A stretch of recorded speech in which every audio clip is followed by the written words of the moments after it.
الأذى كأنه زارني على العرش 40 مرة مع علی علیہ السلام۔ رسول اللہ نے فرمایا من تبکا جو روئے او تباکا یا رلائے، جو روئے یا رلائے، او جلس فی مجلس یا جو شخص مجلس میں آ کر فرش عزا پر بیٹھ جائے، او خدمہ اہل العزا یا اگر کوئی فرش عزا پر آ کر بیٹھ نہیں سکتا ہے، او خدمہ اہل العزا یا وہ عزاداروں کی خدمت باہر کھڑے ہو کر کرے، کأنہ زارنی علی العرش 40 مرہ۔ عزیزوں کیا یعنی جو فرش عزا پر آ کر بیٹھے یا جو خدمت کرے عزاداروں کی، یا پھر جو روئے یا پھر رلائے، گویا کہ اس نے مجھ محمد کی زیارت عرش پر کی۔ کأنہ زارنی علی العرش، ایک مرتبہ نہیں، 10 مرتبہ نہیں، 20 مرتبہ نہیں، 30 مرتبہ نہیں، کأنہ زارنی علی العرش 40 مرہ، گویا کہ اس نے مجھ محمد کی زیارت عرش پر 40 مرتبہ کی۔ اور کب کی میری زیارت؟ جب میں اکیلے نہیں، اس وقت میری زیارت کی جب میں علی کے ساتھ تھا، یعنی اس وقت میری زیارت کی جب میں اور علی ایک ساتھ تھے، گویا کہ اس نے عرش پر مجھ محمد اور علی کی زیارت کی۔ یہ ہے عزیزو فرش عزا پر آ کر بیٹھنے کا ثواب اور اس کی فضیلت۔ عزیزو گزارش کرتا ہوں کہ ذرا آگے آ جائیے تاکہ تعداد میں کمی ہے، اور جو میرے جوان اصحاب الجدار بنے ہوئے وہ بھی سامنے آ جائے، تاکہ علی کے چاہنے والے ہیں، بلا فصل کے ماننے والے ہیں، ہمارے درمیان فاصلہ سے نہیں دیتا ہے۔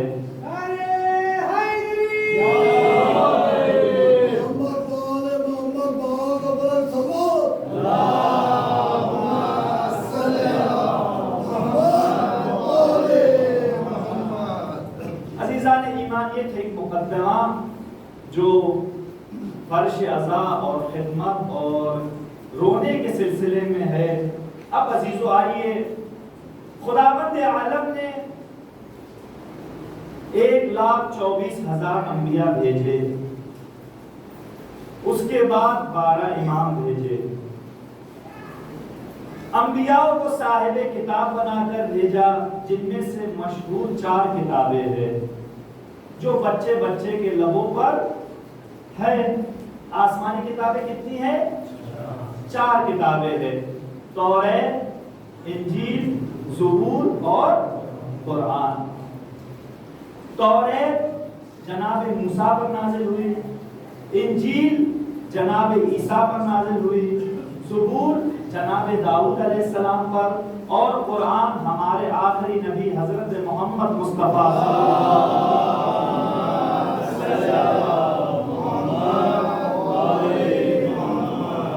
عزیزو یہ کتابیں آسمانی کتابیں ہیں، اور صاحب نبی جو نبی ہے ان کے اوپر نازل ہوا ہے۔ عزیزو لیکن جو کتابیں ہیں جو نبی پر نازل ہوئے ہیں، اگر آپ ابھی جا کر ان کا مطالعہ کریں گے تو یہ وہ کتابیں نہیں ہیں جو پہلے تھی۔ یعنی کیا مطلب؟ یہ وہ کتابیں نہیں، اگر توریت کو بھی موجود ہے، صاحب جو جن کے پاس توریت کے ماننے والوں کے پاس توریت موجود ہے، انجیل کے ماننے والوں کے پاس انجیل موجود ہے، زبور کے ماننے والوں کے پاس زبور ہے، لیکن جب آپ ان کتابوں کا مطالعہ کریں گے تو تاریخ نے یہ لکھا، سیرت نگاروں نے، کہ ان کتابوں کے ساتھ تحریف ہو چکا ہے۔ تحریف کے کیا معنی ہے؟ تحریف کے معنی ہے کہ ان میں یا تو کوئی چیز کم کر دی گئی ہے یا تو کوئی چیز زیادہ کی گئی ہے، اسے تحریف کہا جاتا ہے۔ توریت میں بھی تحریف ہوئی ہے، انجیل میں بھی تحریف ہوئی ہے، زبور میں بھی تحریف ہوئی ہے، اور اس کی دلیل بھی موجود ہے۔ توریت کا جب آپ مطالعہ کریں گے تو توریت میں لکھا ہوا ہے کہ جو مسکرات ہے یعنی نشہ آور چیزیں ہیں ان کا کھانا جائز ہے، اور نعوذ باللہ معاذ اللہ جناب موسیٰ شراب پیتے تھے، جناب موسیٰ شراب پیتے تھے، اسی لیے عیسائیوں اور یہودیوں میں کیا ہے؟ شراب کا پینا جائز ہے. آج آپ جا کے کتاب پڑھیں گے. اسی طریقے سے انجیل ہے, انجیل میں بھی یہی بات ہے کہ شراب کا پینا جائز ہے. لہذا عیسائی آج کل شراب زور شور سے پیتے ہیں. ان کے یہاں جواز کیا ہے؟ کتاب کو بناتے ہیں جواز. حالانکہ یہ جو کتاب پہلے اتری تھی اس میں یہ سب چیزیں نہیں تھی. زبور میں آ کے دیکھ لیجئے, زبور میں جب ہم نے دیکھا تو اس میں لکھا ہوا ہے کہ جناب داؤد نے اللہ کے ساتھ کشتی لڑی ہے. جناب داؤد نے اللہ کے ساتھ کشتی لڑی ہے اور قریب تھا کہ جناب داؤد اللہ کو زیر کر دے. تو عزیزو, اللہ کا ہمارے عقیدے کے لحاظ سے جسم نہیں ہے, تو لہٰذا یہ چیز بھی باطل ہے. تو لہٰذا اس میں تحریف, کمی اور زیادتی ہو گئی. اب عزیزو, صرف کتاب میں تبدیلی نہیں کی گئی بلکہ جو صاحب کتاب ہے ان کی سیرت میں بھی تبدیلی کی گئی ہے. ان کی سیرت میں بھی تبدیلی کی گئی ہے. یعنی جناب موسیٰ کے جو حالات زندگی ہے اگر آپ پڑھیں گے تو اس میں روشن اور واضح طور پر پتا چلے گا کہ جناب عیسیٰ اور جناب موسیٰ نعوذ باللہ عورتوں کے ساتھ, خواتین کے ساتھ مستی کیا کرتے تھے. یہ یعنی سیرت میں بھی کیا ہے؟ تبدیلی کی گئی ہے. جناب داؤد کشتی لڑ رہے ہیں, یہ بھی سیرت میں تبدیلی ہے اور کردار کشی سے کہا جاتا ہے. عزیزان ایمان, اب آپ غور کریں, قرآن آخری کتاب ہے, قرآن آخری کتاب ہے. اس کتاب کے بعد پھر کوئی کتاب نہیں آئے گی. نبی آخری نبی ہے, پھر محمد کے بعد کوئی اور نبی نہیں آئے گا. ہم نے توریت کو دیکھا, انجیل کو دیکھا, زبور کو دیکھا, اس میں تبدیلی کی گئی. صاحب زبور, صاحب انجیل, صاحب توریت کو دیکھا, ان کی سیرت میں تبدیلی اور تغییری کی گئی. اب محمد آخری نبی ہے, قرآن آخری کتاب ہے. قرآن کو رہنا ہے قیامت تک, قرآن کو رہنا ہے قیامت تک. نبی کی سیرت باقی رہنی ہے قیامت تک. میں کہوں گا اے میرے پروردگار, اب اہتمام یہ کرنا ہے کہ قرآن بھی باقی رہے, سیرت بھی باقی رہے.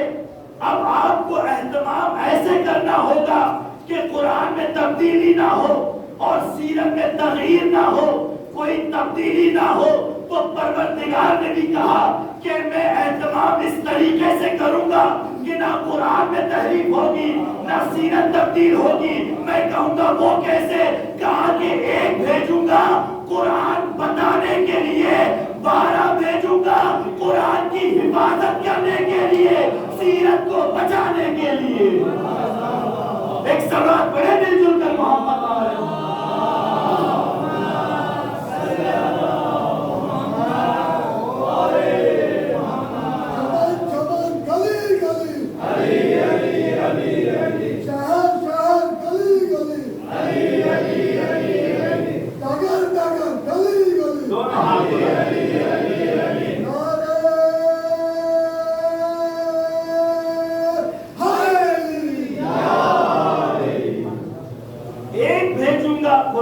بتانے کے لیے, 12 بھیجوں گا قرآن بچانے کے لیے اور سیرت بھی بچانے کے لیے. یہ اہتمام ہے.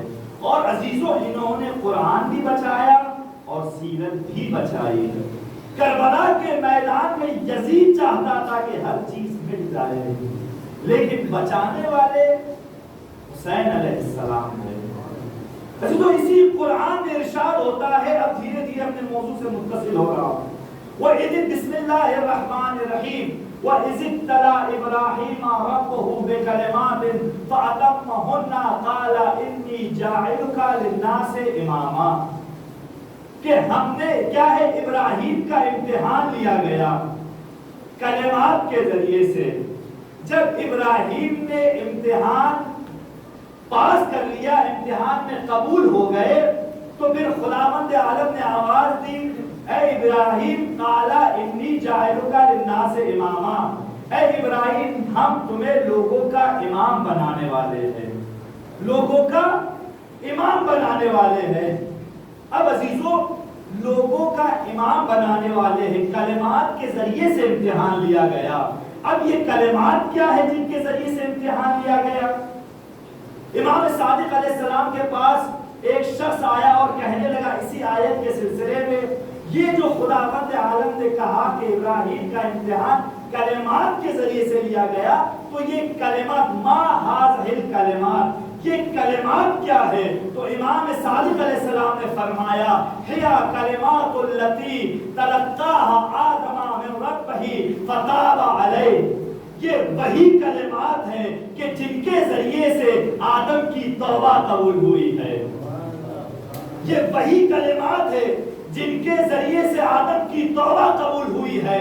جب پوچھا گیا کہ اے میرے امام یہ کون سے کلمات ہیں جن کے ذریعے سے آدم کی توبہ قبول ہوئی، تو امام نے فرمایا کہ امام نے فرمایا آدم علیہ السلام سے جب ترک اولا ہو چکا تو آدم علیہ السلام کی توبہ اس کے ذریعے سے قبول ہوئی کہ بسم اللہ الرحمن الرحیم اللہم انی اسألک بحق محمد وعلی وفاطمہ والحسن والحسین، یعنی پنجتن کے صدقے میں آدم کی توبہ قبول ہو گئی۔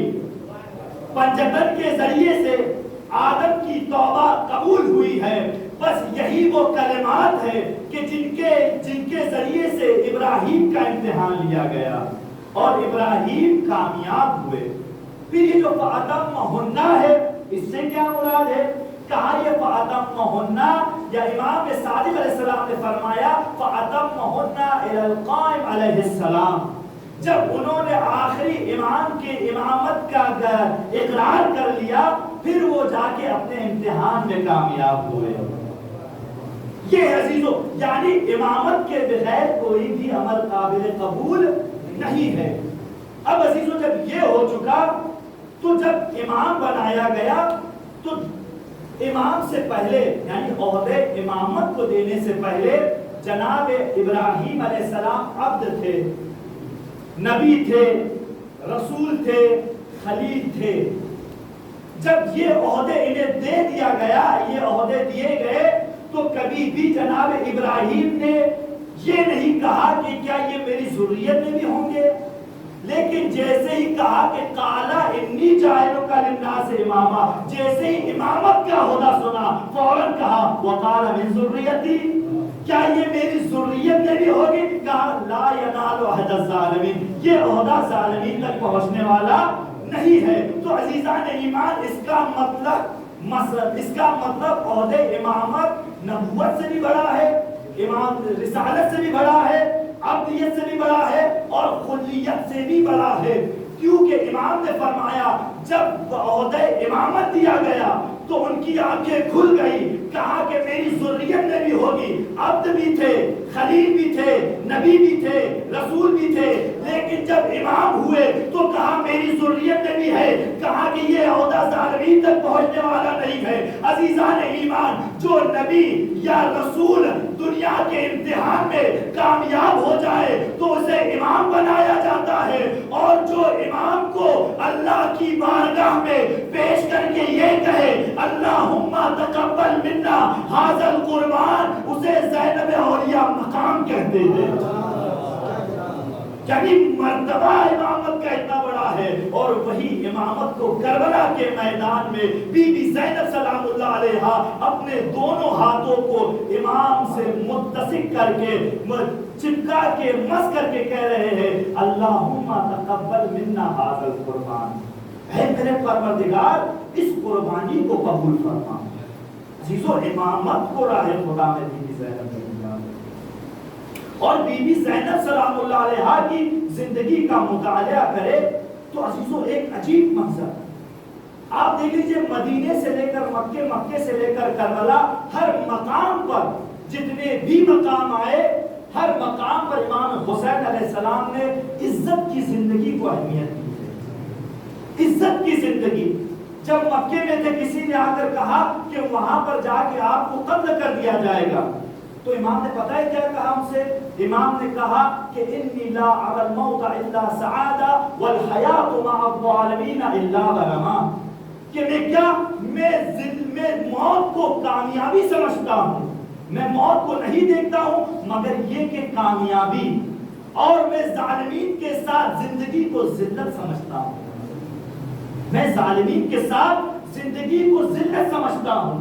جب کربلا میں بھی آئے عمر سعد کو مخاطب کر کے کہا یا دعی ابن الدعی قد رکضا بین اثنتین بین السنت والذلہ ہیہات من الذلہ، اے عمر سعد تم نے مجھے دو راستوں میں لا کر چھوڑ دیا ہے، یا تو میں تلوار اٹھا کے جنگ کروں یا تو پھر میں تمہارے ساتھ ذلت کی زندگی گزاروں، لیکن تم خوب جانتے ہو کہ حسین کا جسم تلواروں کو برداشت کر سکتا ہے، تیروں کو برداشت کر سکتا ہے، نیزوں کو برداشت کر سکتا ہے، ہیہات من الذلہ، لیکن ذلت کی زندگی کو برداشت نہیں کر سکتا۔ حسین ذلت کی زندگی کو برداشت نہیں کر سکتا۔ اور زینب سلام اللہ علیہا نے بھی لوگوں کو درس دیا ہے، کس چیز کا درس دیا ہے؟ عزت کی زندگی کا درس دیا ہے۔ ایک عورت کے لیے درس کربلا یہ ہے، بڑی توجہ، ایک عورت کے لیے درس کربلا یہ ہے کہ وہ اپنے وقت کے امام کے لیے ناصر، مددگار اور شہید تیار کرے۔ ایک پیغام ہے، ایک عورت کے لیے درس کربلا کیا ہے؟ کربلا درسگاہ ہے نا، تو ایک عورت کے لیے درسگاہ ہے، درس کربلا یہ ہے کہ وہ اپنے وقت کے امام کے لیے ایک ناصر، مددگار اور شہید تیار کرے۔ بی بی زینب سلام اللہ علیہا نے بھی وہ پرورش کی ہے بچوں کی کہ وقت کے امام کے لیے ناصر اور مددگار اور شہید بنا ہے۔ عزیزو آپ دیکھیں کربلا کے میدان میں جو وعدہ کل میں نے کیا تھا اب میں آ گیا۔ بی بی زینب سلام اللہ علیہا کربلا کے میدان میں ہے، تمام خیمے جل چکے ہیں، آخری خیمہ بچا ہے جس میں جناب سید سجاد ہو، سینے پر 72 کا داغ ہے، چادر چھن چکی ہے۔ بی بی زینب سلام اللہ علیہا خیمے میں جاتی ہے، خیمے میں جانے کے بعد جناب سید سجاد سے پوچھتی ہے کہ اے بیٹا سید سجاد مجھے یہ بتاؤ کہ ہم خیمے میں جل کے مر جائے یا خیمے کے باہر چلے جائے؟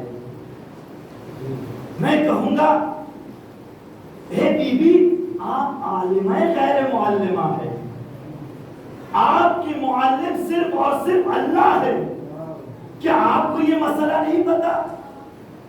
کہا مسئلہ پتا ہے، پوچھ کیوں رہی ہو؟ کہا مسئلہ پوچھ کے اشقیاء کو یہ بتانا ہے کہ اشقیاء حسین کو قتل کر کے یہ سوچ رہے تھے کہ ہم نے امامت کو ختم کر دیا ہے، مسئلہ پوچھ کے انہیں بتانا چاہتی ہے کہ اسی امامت کی گڑی آج بھی خیمے میں موجود ہے، اسی امامت کی گڑی آج بھی خیمے میں موجود ہے۔ اب جب مسئلہ پوچھ لیا تو عزیزو جیسے ہی مسئلہ پوچھا کہا کہ خیمے جان کا بچانا واجب ہے، خیمے سے باہر نکلو۔ بی بی زینب سلام اللہ علیہا نے اپنے دوش کا سہارا دے کر جناب سید سجاد کو خیمے کے باہر لے آئے۔ اب عزیزو شاعر نے کیا خوب کہا کہ کون سمجھے گا بھلا راز مشیت کیا ہے، کوئی محرم نہیں دنیا میں مگر تو زینب، اور جلتے خیموں کی قسم وزن امامت کیا ہے، یا خدا جانتا ہے یا تیرے بازو زینب، جلتے خیموں کی قسم وزن امامت کیا ہے، یا خدا جانتا ہے یا تیرے بازو زینب۔ اب عزیزو جب چادریں چھن گئی لوگ سوچ رہے تھے کہ بی بی زینب بے ردا ہو گئی۔ کس نے کہا کہ زینب بدون ردا ہے؟ کہ روز عاشور کا پس منظر گزر جانے کے بعد، کربلا میں پیاس کے شعلے بکھر جانے کے بعد، ارے بے ردا زینب کہاں تھی؟ خود ردا سے پوچھ لو، بے ردا زینب کہاں تھی؟ خود ردا سے پوچھ لو، تھی ردا خود بے ردا سر سے اتر جانے کے بعد۔ بے ردا زینب کہاں تھی؟ بے ردا زینب کہاں تھی؟ خود ردا سے پوچھ لو، تھی ردا خود بے ردا سر سے سے اتر جانے کے بعد، تھی ردا خود بے ردا سر سے اتر جانے کے بعد، اب عزیزوں بی بی زینب نے اپنے دوست کا سہارا دے کر امامت کو خیمے سے باہر لائے، امامت کو خیمے سے باہر لائے۔ میں کہوں گا مسئلہ پوچھ رہی ہے زینب، مسئلہ پوچھ رہی ہے زینب۔ عزیزوں 72 کا داغ سینے پر ہے، خیمے جلے ہوئے ہیں، چادر چھن چکی ہے، چادر چھن چکی ہے۔ اب آپ یہ بتاؤ اگر کوئی عام خاتون ہوتی، بڑی توجہ، کوئی عام خاتون ہوتی تو کیا ایسے ماحول میں اس کا ذہنی توازن بگڑ نہ جاتا؟ پاگل ہو جاتی، ذہنی توازن بگڑ جاتا۔ لیکن بی بی زینب نے ایسے ماحول میں بھی مسئلہ پوچھا۔ کیوں مسئلہ پوچھا؟ تاکہ لوگوں کو پتا چل جائے ارے جس کی نواسی کا ذہنی توازن ایسے ماحول میں نہ بگڑ سکا تو اس کے نانا کا ذہن ایک چھوٹے سے بخار میں کیسے بگڑ سکتا ہے؟ ایک سلام پڑھے مل جل کر محمد والے۔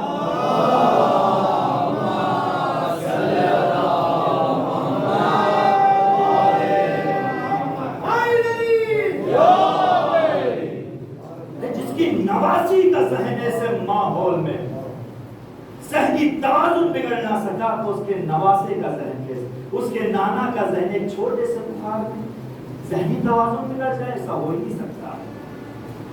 اب عزیزوں بی بی زینب سلام اللہ علیہا نے سہارا دے کر، بڑی توجہ، سہارا دے کر خیمے سے باہر لائے، اور خیمے سے باہر لانے کے بعد میرا دل یہی کہتا ہوگا کہ مدینے کا رخ کیا ہوگا اور نانا کو مخاطب کیا ہوگا، اے میرے نانا یاد رکھنا کہ دیکھو حاجیوں کا مجمع ہو، مسلمانوں کا مجمع ہو، صحابیوں کا مجمع ہو، امامت کو پہچانوانا یہ آپ کا کارنامہ ہے۔ شرابیوں کے بیچ میں، نامحرموں کے درمیان امامت کو بچانا یہ زینب کا کارنامہ ہے۔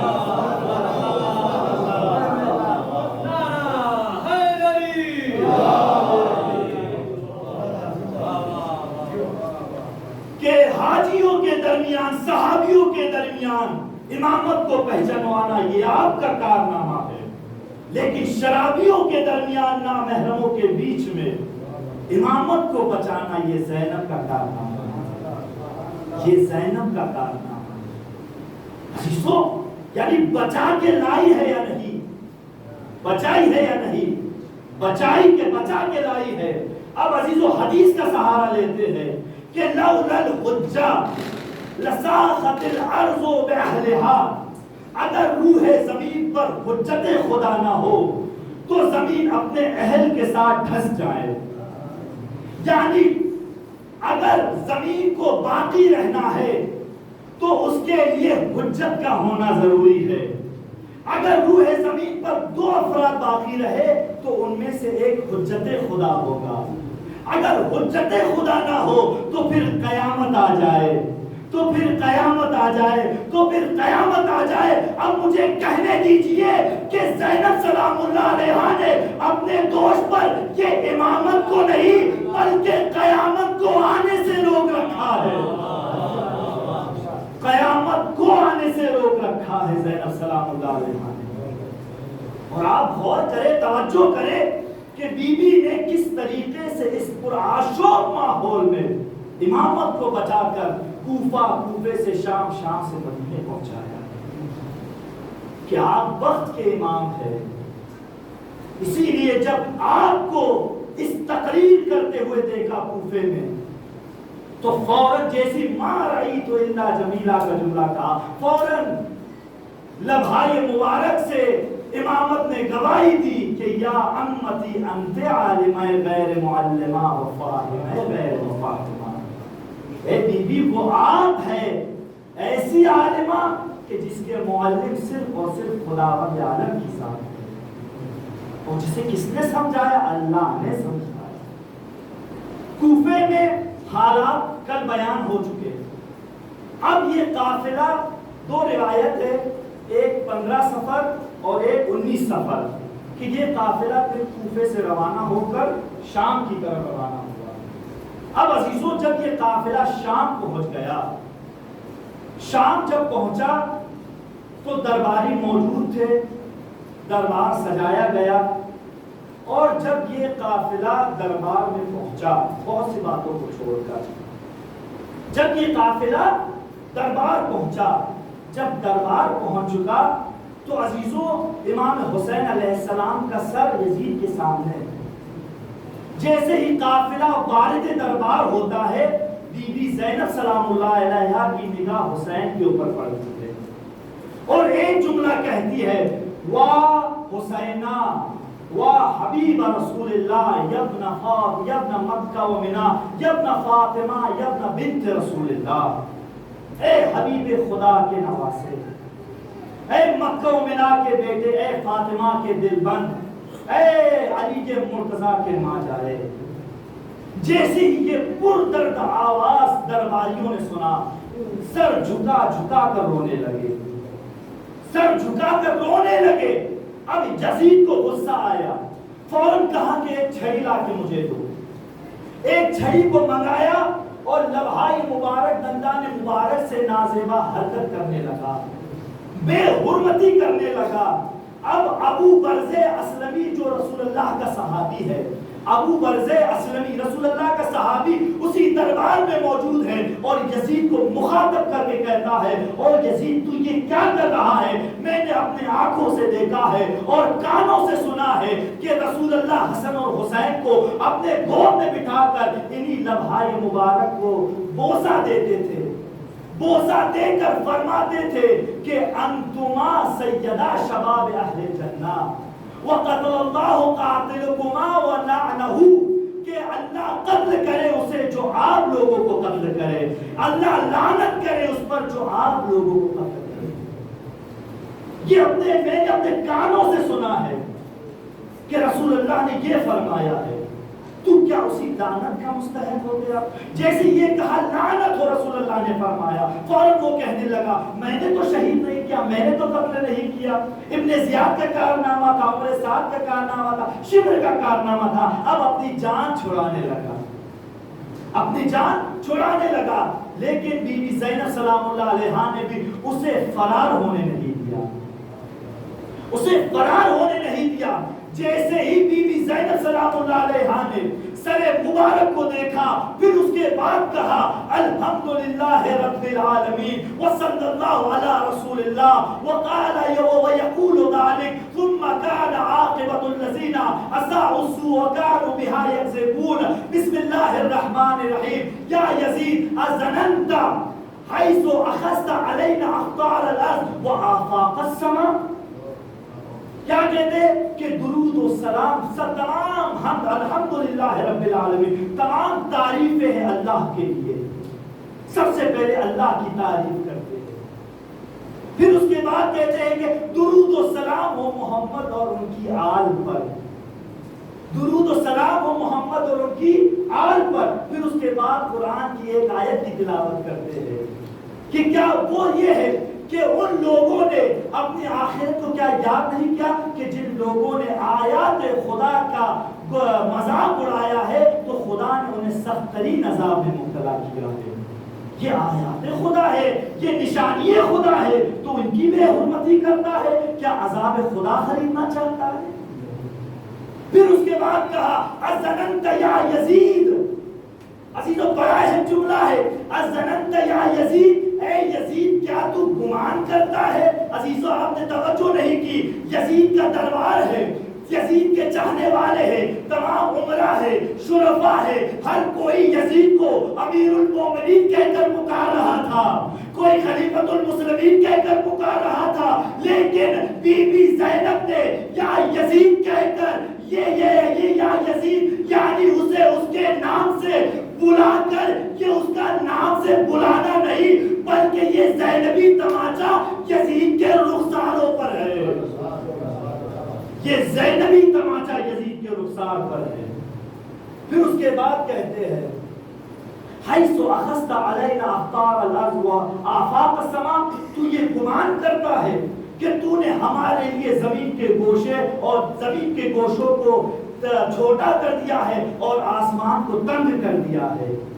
کیا تو یہ سوچتا ہے؟ اور یاد رکھنا یزید میں علی کی بیٹی زینب ہوں، اگر ابھی میں زمین کو اشارہ کر دوں تو زمین تجھے اپنے اندر دفن کر لے. اگر آسمان کو اشارہ کر دوں تو ایسی بجلی نازل ہو جائے کہ تو خاکستر ہو جائے. پھر جیسے ہی زینب کے یہ کلام سنے فوراً کہنے لگا، کلام کو منقطع کر دے کہ لعبت الہاشم بالملک فلا خبر جاء ولا وحی نزل. یزید کہنے لگا کہ یہ ہاشم بنی ہاشم جو ہے یہ ڈھونگ رچ رہا ہے. کیا ڈھونگ رچ رہا ہے؟ حکومت کے لیے، حکومت کی لالچ میں. فلا خبر جاء ولا وحی نزل، نہ کوئی خبر آئی نہ کوئی وحی نازل ہوئی. یعنی کیا عزیزو دیکھیں، فلا خبر جاء ولا وحی نزل، اس کا مطلب کیا ہے؟ اس کا مطلب یہ ہے کہ یزید قرآن کا بھی انکار کر رہا ہے، یزید احادیث کا بھی انکار کر رہا ہے، نہ کوئی وحی نازل ہوئی یعنی قرآن کا انکار. پھر اس کے بعد نہ کوئی خبر یا نہ کوئی حدیث آئے یعنی رسول اللہ کے احادیث کا بھی انکار کر رہا ہے. جیسے ہی زینب سلام اللہ علیہا نے یہ بھاپ لیا کہ اب یزید قرآن کا انکار کر رہا ہے، پھر اس کے بعد حدیث کا بھی انکار کر رہا ہے، اس کے بعد زینب سلام اللہ علیہا نے ایک مرتبہ کہا، اے یزید فقد قیدک واصل سعیک ناصب جہدک فواللہ لا تمحو ذکرنا ولا تمیت وحینا. اے یزید تو چاہے جتنی کوشش کر لے، چاہے جتنی تلاش کر لے، چاہے جتنی سعی اور کوشش و تلاش و مکاری اور عیاری کر لے، تو ہمارے ذکر کو مٹا نہیں سکتا. تو ہمارے ذکر کو مٹا نہیں سکتا. کیوں؟ لِأَنَّا ذِكْرِي ذِكْرَ اللَّهِ، کیونکہ ہمارا ذکر اللہ کا ذکر ہے اور بندوں میں اتنی طاقت نہیں ہے کہ اللہ کے ذکر کو مٹا سکے. کیونکہ ہمارا ذکر اللہ کا ذکر ہے اور بندوں میں اتنی طاقت نہیں کہ وہ اللہ کے ذکر کو مٹا سکے. بندوں میں اتنی طاقت نہیں کہ اللہ کے ذکر کو مٹا سکے. پھر اس کے بعد عزیزان ایمان، جیسے ہی یہ کلام بہت طویل خطبہ ہے، جیسے یہ کلام کہا تو عزیزان ایمان یزید نے فوراً نشست کو برخاست کر لیا اور کہا کہ انہیں قید میں بھیج دو، انہیں قید میں بھیج دو. اور جب دمشق، مسجد دمشق شام میں ہے، جناب سید سجاد نے وہاں جو خطبہ دیا ہے تو وہاں کا بھی ایک عجیب منظر تھا. روایت میں ہے کہ جو رہائی سے آخری ایام ہے کہ اس وقت کا خطبہ ہے. بعض روایت میں نہیں کہ ابتدائی میں ہے، لیکن جب بھی ہو اس سے ہمیں کوئی مطلب نہیں ہے. مطلب یہ ہے کہ جناب سید سجاد نے مسجد دمشق میں کیا کہا کہ اے یزید، کیا اجازت ہے کہ میں اس لکڑی کے انبار پہ چڑھ کر کچھ کہوں؟ اس لکڑی کے انبار پہ سوار ہو کے کچھ کہوں؟ میں کہوں گا کہ وہ کیا ہے، وہ منبر تھا اس وقت، لیکن اسے کیا کہا؟ لکڑیوں کا انبار. لیکن ایک منبر ہم نے ایسا دیکھا ہے کہ بنایا گیا کجاووں سے، لیکن اسے کہا گیا منبر. ہر کسی نے کہا کجاؤ کا منبر، کجاؤ کا منبر، لیکن وہاں منبر تھا، وہاں کہا گیا لکڑیوں کا انبار، لکڑیوں کا انبار. یہاں کجاوے تھے لیکن کہا گیا کجاؤ کا منبر، کجاؤ کا منبر. علت کیا ہے؟ وجہ کیا ہے؟ علت اور وجہ یہی ہے کہ وہاں پر بغض علی ہے، یہاں پر ولایت علی ہے. وہاں پر بغض علی ہے، لیکن جہاں کجاؤ کا منبر کہا گیا یہاں ولایت علی ہے. کہ جہاں پر اگر بغض علی ہو اور اسے لاکھ انسان عمل کرتے رہے تو کیا ہے؟ کوئی عمل قبول نہیں ہے. لیکن اگر حب علی دل میں ہو تو پھر اس کا الگ ہی مزہ ہے عمل کا. عزیزو آپ غور کریں، بس میرے پاس 45-40 منٹ ہو چکے میرے خیال سے، لیکن ابھی میرے پاس ایک اہم موضوع باقی ہے. بڑی معذرت کے ساتھ اگر وقت زیادہ ہو جائے. عزیزان ایمان بس ایک واقعہ، اس کے بعد ربط مسائل. رضا نامی ایک شخص ایران میں جو ڈرائیور تھا اور وہ بڑا اوباش